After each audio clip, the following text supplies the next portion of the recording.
बच्चों, उम्मीद है कि आप सभी शायद थोड़ा थोड़ा इन छुट्टियों में भी अपनी पढ़ाई कर रहे होंगे, क्योंकि आपकी अर्धवार्षिक परीक्षाएं खत्म हो चुकी हैं और अब आपको अर्धवार्षिक परीक्षा के पेपर भी करने के लिए दे दिए होंगे।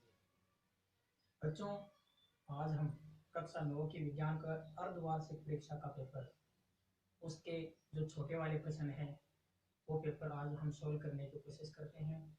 इस वीडियो के बाद में हम अगले जो प्रश्न हैं उन प्रश्नों का वीडियो भी अलग से डाल देंगे।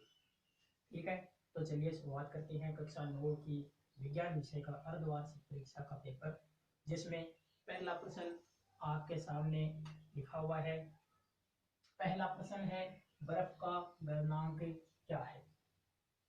बर्फ का क्वथनांक, देखिए एक होता है क्वथनांक और एक होता है गलनांक। तो कोई भी ठोस अगर द्रव अवस्था में बदलता है तो वो है गलनांक। ठीक है, यहाँ पर आपको बर्फ का गलनांक पूछा है। ठीक है, तो बच्चों देखिए बर्फ का गलनांक गलता कब है? बर्फ जब 0 डिग्री सेंटीग्रेड पर होती है, जब तक 0 डिग्री सेंटीग्रेड पर होती है तब तक यह द्रव अवस्था में रहती है। लेकिन 0 से नीचे चली जाती है, यानी कि 0 से नीचे जाने के बाद यह ठोस अवस्था में आना शुरू हो जाती है, यानी कि ये तो जम गई है। लेकिन यहाँ पर पूछा है इसका गलनांक।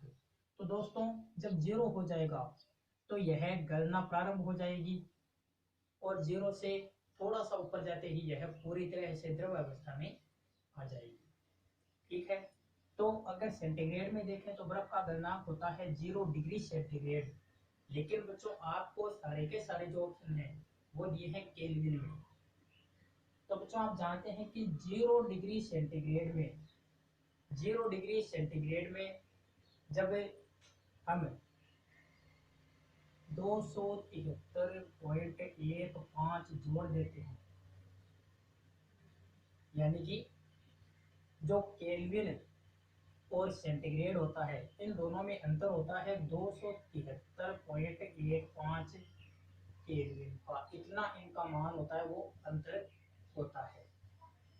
ठीक है, तो बर्फ का गलनांक क्या हो जाएगा? बर्फ का गलनांक हो जाएगा 273.15 केल्विन। ठीक है, तो इसका ऑप्शन है सही हो जाएगा।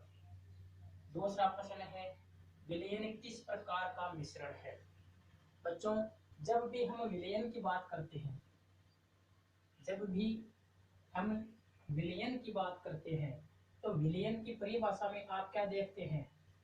विलयन की परिभाषा में आप देखते हैं दो पदार्थों का समांगी मिश्रण क्या कहलाता है? विलयन कहलाता है। यानी कि जहां पर समांगी मिश्रण आ गया, यानी कि सीधी सी बात है, कौन सा हो जाएगा? इसमें समांगी मिश्रण हो जाएगा। तो विलयन दो पदार्थों का समांगी मिश्रण होता है। तीसरा प्रश्न देखते हैं। तीसरा है, हाइड्रोजन क्लोराइड का सूत्र क्या है? हाइड्रोजन क्लोराइड का सूत्र क्या है?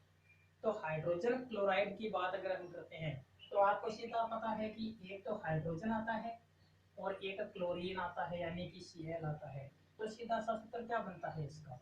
इसका बनता है HCl। फिर चौथा प्रश्न पूछा है कि आत्मघाती थैली किस कोशिकांग को कहते हैं? आत्मघाती थैली किस कोशिकांग को कहते हैं? बच्चों आपने कोशिकांगों में, कोशिका के अंगों में ये पढ़ा होगा कि कोशिका के बहुत सारे अंग होते हैं और उन सभी के अलग अलग कार्य होते हैं। हम अगर बात करें सबसे पहले माइटोकॉन्ड्रिया की, माइटोकॉन्ड्रिया तो कोशिका का शक्ति गृह है। माइटोकॉन्ड्रिया में कोशिका की पूरी जो ऊर्जा होती है वो ऊर्जा संचित रहती है। फिर आता है लाइसोसोम। जी हाँ बच्चों, लाइसोसोम ही वह अंग है जो आत्मघाती थैली के नाम से जाना जाता है, क्योंकि इसमें कुछ ऐसे रासायनिक पदार्थ होते हैं जो अगर इस थैली से बाहर आ जाएं, यानी कि ये लाइसोसोम फट जाए तो यह पूरी की पूरी कोशिका को नष्ट कर सकता है। और अगर ये और फैलता रहे तो पूरी की पूरी कोशिका ही नहीं, बल्कि जो इसका उत्तक बना हुआ है इन कोशिकाओं से, वो पूरा का पूरा उत्तक भी नष्ट हो सकता है, तो आत्मघाती थैली कौन सा हो जाएगा, लाइसोसोम हो जाएगा। ठीक है, फिर हम बात कोशिकाएं में ज्यादा महत्वपूर्ण नहीं है, इनमें सिर्फ उपापचय का काम ही होता है। बात करते हैं राइबोसोम की।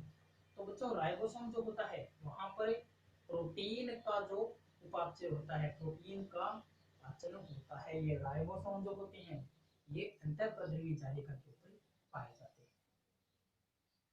बच्चों 5वां प्रश्न है, जीवों को 5 वर्गों में किसने वर्गीकृत किया? 5 वर्गों में किसने वर्गीकृत किया था? तो बच्चों आप ये ध्यान रखना कि जो R.H. विटेकर है, R.H. विटेकर, इन्होंने सबसे पहले एक अवधारणा दी थी जिसमें इन्होंने 5 जगत बताए थे और उसे कहते हैं पंच जगत।